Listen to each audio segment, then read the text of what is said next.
இது மகிமை நேரம். ஆண்டவராகிய இயேசு கிறிஸ்துவின் ஈடு இணையற்ற நாமத்தில் மகிமை டிவி நேயர்களை அன்புடன் வாழ்த்தி வரவேற்கிறேன். இந்த மகிமை நேர நிகழ்ச்சி மூலமாக மீண்டுமாக உங்களை சந்திப்பதில் மிகுந்த சந்தோஷம். இந்த மாதத்துல நாம் தியானித்து வருகிறோம், நமக்கு அதிசயங்களை செய்கிற தேவனா இருக்கிறார் அப்படின்னு சொல்லி நம்ம தியானிக்கிறோம்.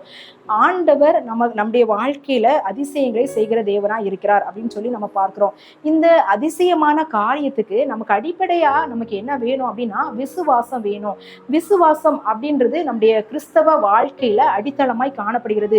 விசுவாசம் இல்லாம நம்முடைய ஆண்டவருடைய சமூகத்துல இருந்து அதிசயங்களை எதிர்பார்க்கவும் முடியாது, அவருக்கு பிரியமா நம்ம இருக்கவும் முடியாது. நமக்கு வருகிற தேவைகள், நமக்கு வருகிற போராட்டங்கள், நம்முடைய சூழ்நிலைகள் நமக்கு சவாலாய் காணப்படுகிறது. நம்முடைய சூழ்நிலைகள்ல ஆண்டவர் நமக்கு அற்புதம் செய்யணும் அப்படின்னு நம்ம எதிர்பார்க்கிறோம், அதிசயம் செய்யணும் அப்படின்னு எதிர்பார்க்கிறோம். ஆனா அதிசயங்களுக்கு முக்கியமான காரணம் என்ன அப்படின்னா நாம் விசுவாசிக்கணும்.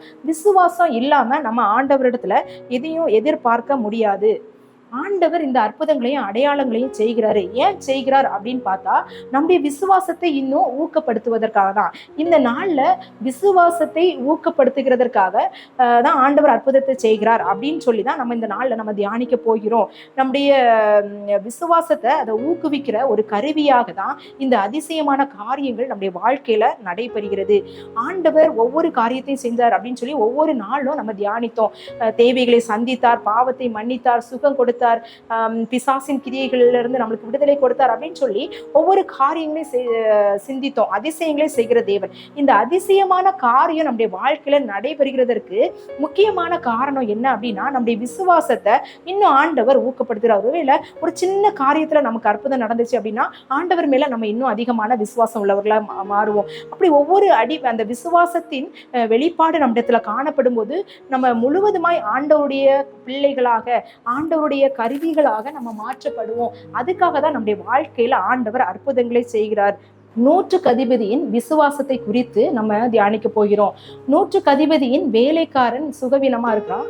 அப்போ ஆண்டவரிடத்துல அவன் ஒரு வார்த்தை சொல்றான். லூக்கா 7:7, நான் உம்மிடத்தில் வரவும் என்னை பாத்திரனாக எண்ணவில்லை, ஒரு வார்த்தை மாத்திரம் சொல்லும், அப்பொழுது என் வேலைக்காரன் சொஸ்தமாவான். என் வீட்டுக்குள்ள வரதுக்கும் நான் பாத்திரம் இல்ல, அதனால நீங்க ஒரு வார்த்தை மாத்திரம் சொல்லுங்க, வேலைக்காரன் சொஸ்தமாவான் அப்படின்னு சொல்லி அவர் விசுவாசத்தை அறிக்கையிடுகிறான். இந்த விசுவாசத்தை ஆண்டவர் பார்த்து என்ன சொல்றார் அப்படின்னா, இஸ்ரவேலருக்குள்ள இப்படிப்பட்ட விசுவாசத்தை நான் பார்க்கல. ஏன்னா அவன் சொல்றான், நான் வானா வருவான், போனா போ, அப்படிப்பட்ட வேலைக்காரெல்லாம் இருக்காங்க, ஆனாலும் நான் ஆண்டவர் என் வீட்டுக்கு வர நான் தகுதி உள்ளவன் அல்ல, பாத்திரம் அல்ல, ஒரு வார்த்தை சொன்னா போதும் அப்படின்னு சொல்லி அவன் விசுவாசம் உள்ளவனாய் அவன் அந்த வார்த்தை சொன்னனால அந்த நேரத்துல அந்த வேலைக்காரன் சொஸ்தமானான் அப்படின்னு சொல்லி பார்க்கிறோம். அப்போ நம்முடைய வாழ்க்கையில காணப்படுகிறதான பிரச்சனைகள், போராட்டங்கள், சுகவீனங்கள், பலவீனங்கள், நிந்தைகள், அவமானங்கள், என்ன பிரச்சனையா இருந்தாலும் ஒவ்வொருவருக்கும் ஒவ்வொரு விதமான பிரச்சனை இருக்கும். தனிப்பட்ட விதத்துல நம்ம பார்த்தோம்னா அடுத்தவங்க பிரச்சனையை கேட்கும்போது இதெல்லாம் ஒரு பிரச்சனையா அப்படின்னு தோணும். ஆனா அவங்களுடைய சூழ்நிலையில அவங்களுடைய பிரச்சனை அது பெரிதாக காணப்படும். அப்படி எந்த பிரச்சனையாக இருந்தாலும் நாம் விசுவாசம் உள்ளவர்களா, ஏசப்பா இந்த பிரச்சனையில ஒரு வார்த்தை நீங்க சொல்லுங்க. அவர் வார்த்தையில வல்லமையுள்ள தேவன், அது அதிசயங்களை செய்கிற தேவன். அந்த வார்த்தை வெறுமையா திரும்பாது. அவருடைய வார்த்தை நமக்கு ஆண்டவர் கொடுத்துக்காரு வாக்குத்தத்தங்கள், அவருக்குள்ள ஆம் என்றும் ஆமேன் என்றும் இருக்கிறது அப்படின்னு சொல்லி நம்ம பார்க்கிறோம் இல்லையா?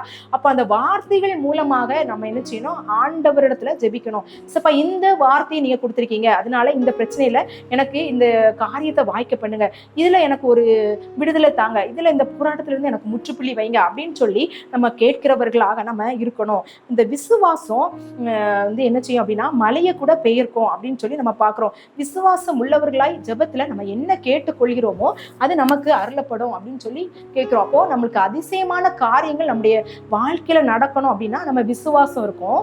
அந்த விசுவாசம் இன்னும் நம்மள உந்தி தள்ளும் அந்த அதிசயங்களை பெற்றுக்கொள்வதாக. அதிசயம் நம்ம விசுவாசத்தை ஊக்கப்படுத்தும், நம்ம விசுவாசம் நம்மளுக்கு அதிசயத்தை உண்டு பண்ணும். அப்போ ஒன்றுக்கொன்று அது சேர்ந்து காணப்படுகிறது. அப்போ நம்மளுக்கு விசுவாசம் வேணும், அப்பதான் நம்ம அதிசயத்தை பெற்றுக்கொள்ள முடியும். ஒரு சின்ன காரியம் நம்முடைய வாழ்க்கையில ஆண்டவர் செய்தார் அப்படின்னா இன்னும் நம்ம அதிகமா ஆண்டவரிடத்துல விசுவாசம் வைக்கணும். அப்போ இன்னும் அதிசயமான காரியங்களை ஆண்டவர் செய்வார். இன்னொரு சம்பவத்தை குறித்து நம்ம பார்க்கலாம். கானானிய ஸ்திரீ, மத்தேயு 15ஆம் அதிகாரத்துல இது சொல்லப்பட்டிருக்கிறது. அவருடைய மகள் வந்து பிசாசினால் இருந்துச்சுடா கொடிய வேதனைப்படுகிறாள் அப்படின்னு சொல்லி ஆண்டவரிடத்துல வருகிறார். ஆண்டவர் என்ன சொல்றாரு? பிள்ளைகளின் அப்பத்தை எடுத்து நாய்க்குட்டிகளுக்கு போடுகிறது நல்லதல்ல அப்படின்னு சொல்றாரு. ஃபர்ஸ்ட் ஆண்டவரிடத்துல கேட்கும்போது ஆண்டவர் எதுவுமே பேசல, மௌனமா இருக்கிறாரு. அப்போ அவளுக்கு எவ்வளவு கஷ்டமா இருக்கும். நம்ம வந்து ஒரு பிரச்சனைக்காக ஆண்டவரிடத்துல போய் ஜெபிக்கும் போது ஆண்டவர் பிரச்சனைக்கு அந்த காரியத்துல அந்த நம்முடைய தேவைகள்ல அவர் பதிலே அளிக்கல அப்படின்னா நம்மளுக்கு ரொம்ப வேதனையா இருக்கும். ஆனாலும் அவருடைய விசுவாச நிமித்தமாக மீண்டும் அவ ஆண்டவரத்துல போய் கேட்கிறா. அப்ப பிள்ளைகளின் அப்பத்தை எடுத்து நாய்க்குட்டிகளுக்கு போடுகிறது நல்லதல்ல அப்படின்னு சொன்ன உடனே அவ விசுவாச வார்த்தையை அறிக்கை எழுகிறா. ஆமா ஆண்டவரே, அது சரிதான், மெய்தான். ஆனாலும் நாய்க்குட்டிகள் வந்து மேஜிலிருந்து விழும் துணிக்கைகளை தின்னுமே அப்படின்னு சொல்லி ஆண்டவரிடத்துல இன்னும் தாழ்த்தி அவருடைய விசுவாசத்தை அறிக்கை பண்ணும்போது ஆண்டவர் அவளை பார்த்து சொல்றாரு, உன் விசுவாசம் என்னது பெரிது அப்படின்னு சொல்றாரு. நீ விரும்புகிறபடி உனக்கு ஆக கடவுது. அப்போ நம்முடைய விசுவாசம் பெரிதா இருந்தா ஆண்டவர் நம்முடைய விருப்பத்தை நிறைவேற்றுகிற தேவனா இருக்கிறார். கர்த்தரத்துல மன மகிழ்ச்சியா இருக்கும்போது அவர் நம்முடைய காரியங்களை வாய்க்க செய்கிற தேவனா இருக்கிறார் அப்படின்னு சங்கீதம் 37 நம்ம வாசிக்கிறோம். அப்போ நம்முடைய காரியங்களை அவர் வாய்க்க பண்ணணும் அப்படின்னா அவரிடத்துல நம்ம மன மகிழ்ச்சியா இருக்கணும். நம்ம அவரிடத்துல மன மகிழ்ச்சியா இருக்கணும். அவரிடத்துல இன்னும் விசுவாசமா இருக்கணும். அந்த விசுவாசம் பெரிதா இருக்கு, அவருடைய விசுவாசம் பெரிதா இது அப்படின்னு சொல்லி ஆண்டவர் ஒரு டெஸ்ட் பண்றாரு. அவள் அந்த விசுவாச சோதனையில ஜெயிக்கிறவளை காணப்பட்டதுனால உன் விசுவாசம் பெரிது, நீ விரும்புகிறபடி உனக்கு ஆக கடவுது அப்படின்னு சொல்லி அந்த குழந்தைக்கு, அந்த அவளுடைய மகளுக்கு சுகத்தை கொடுத்தார் அப்படின்னு சொல்லி பார்க்கிறோம். இயேசுவின் அற்புதங்கள் பார்த்தோம் அப்படின்னா ஒவ்வொருவருக்கும் அந்தந்த நபருடைய விசுவாசத்தை வெளிப்படுத்துறது.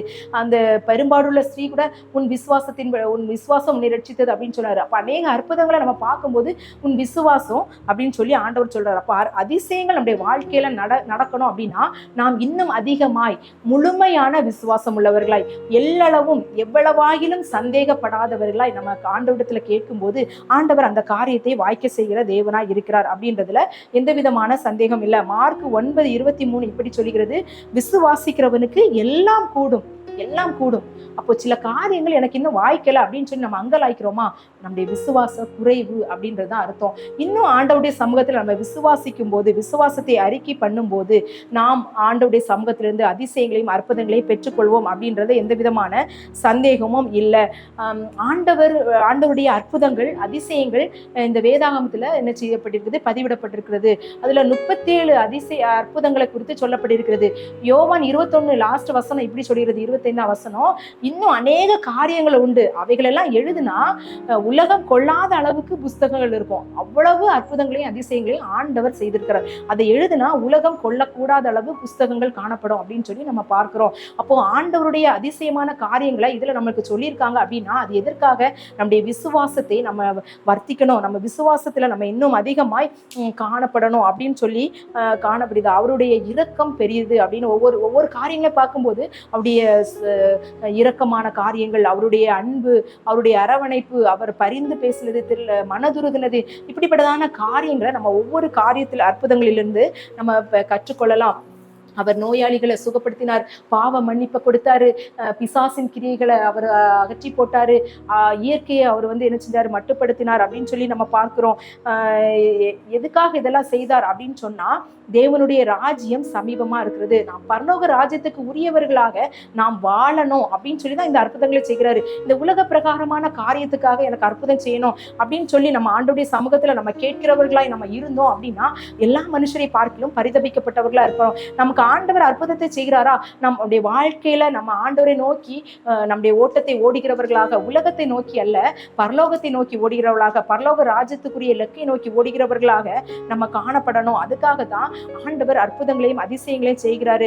யோவான் 14:12 இப்படி சொல்கிறது, என்னை விசுவாசிக்கிறவன் நான் செய்கிற கிரியைகளை தானும் செய்வான், இவைகளை பார்க்கிலும் பெரிய கிரியைகளையும் செய்கிறான். ஆண்டவர் அதிசயமான காரியங்களை செய்கிறார். அவரை விசுவாசிக்கிறவர்களும் அற்புதங்களையும் அடையாளங்களையும் செய்வார்கள் அப்படின்னு சொல்லி ஆண்டவர் சொல்றாரு. நாம் விசுவாசத்துடன் அவரை தேடினோமானால் நம்முடைய வாழ்வில் நாம் அற்புதங்களையும் அதிசயங்களையும் பெற்றுக்கொள்வோம் அப்படின்றது எந்த விதமான சந்தேகம் கிடையாது. மற்றவர்களுக்கும் நம்ம அற்புதங்களாகவும் அதிசயங்களாகவும் அடையாளங்களாகவும் காணப்படுவோம் அப்படின்றதுலயும் எந்த விதமான சந்தேகம் கிடையாது. அப்போ நம்முடைய ஆசீர்வாதங்களையும் நம்முடைய வாழ்க்கையில அதிசயங்களை நம்ம பெற்றுக்கொள்ளணும் அப்படின்னு சொன்னா நம்ம என்ன செய்யணும் அப்படின்னா விசுவாசம் உள்ளவர்களாய் நம்ம காணப்படணும். நம்முடைய பாவத்திற்குரிய மன்னிப்பை பெற்றுக்கொள்கிறவர்களாக நம்முடைய பாவத்திலிருந்து விடுதலை பெறுகிறவர்களாக நீதிமான்களாக மாற்றப்படணும். அது ஆண்டவராகிய இயேசு கிறிஸ்துவின் அதிசயமான காரியம் அப்படின்னு நம்ம தியானித்தோம். இன்னொன்று, நம்ம ஜெபத்தில் நிலைத்திருக்கிறவர்களாகவும் அவருடைய வசனத்தில் கை கொள்ளிக்கிறவர்களாகவும் காணப்பட்டால் மாத்திரமே இந்த காரியம் நம்முடைய வாழ்க்கையில் நடைபெறும். இப்படிப்பட்ட காரியம் நம்முடைய வாழ்க்கையில் நடக்கணும் அப்படின்னு சொல்லி நம்ம ஜெபிக்கலாம். எங்கள் அன்பின் பரலோக பிதாவே, இந்த நல்ல நாளுக்காக உமக்கு நன்றி செலுத்துகிறோம். இந்த நாளில் ஆண்டவரே, நாங்கள் ஆண்டவரே நீ செய்த அதிசயமான காரியங்களை குறித்து நாங்கள் தியானித்தோம். எங்களுடைய வாழ்க்கையில் நாங்கள் ஒவ்வொரு நாளும் அதிசயத்திற்காக ஏங்கி கொண்டிருக்கிறோம், அற்புதத்திற்காக ஏங்கி கொண்டிருக்கிறோம். எந்தெந்த காரியங்களை அற்புதத்திற்காகவும் அதிசயத்திற்காகவும் ஏங்கி கொண்டிருக்கிற ஒவ்வொருவருக்காக ஜெபிக்கிறோம். அப்படிப்பட்டதான காரியங்களை எங்களுக்கு கட்டளையிடுங்க. விசுவாசத்துல நிலைத்திருக்கிறவர்களாகவும் ஆண்டவரே பாவ மன்னிப்பின் நிச்சயத்தை பெற்று நீதிமான்களாகவும் எங்களை நீங்க மாற்றுங்க. நாங்கள் ஜெபத்துல நிலைத்திருந்து ஆண்டவரே வார்த்தையை அதை கவனித்து அதன்படி நடக்க எங்களுக்கு கிருபை செய்யுங்க. எங்களை தாழ்த்துகிறோம், வெறுமையாக்குறோம். நீர் பெருக, நாங்கள் சிறுக. இயேசுவின் மூலம் ஜெபம் கேளு நல்ல பிதாவே, ஆமென்.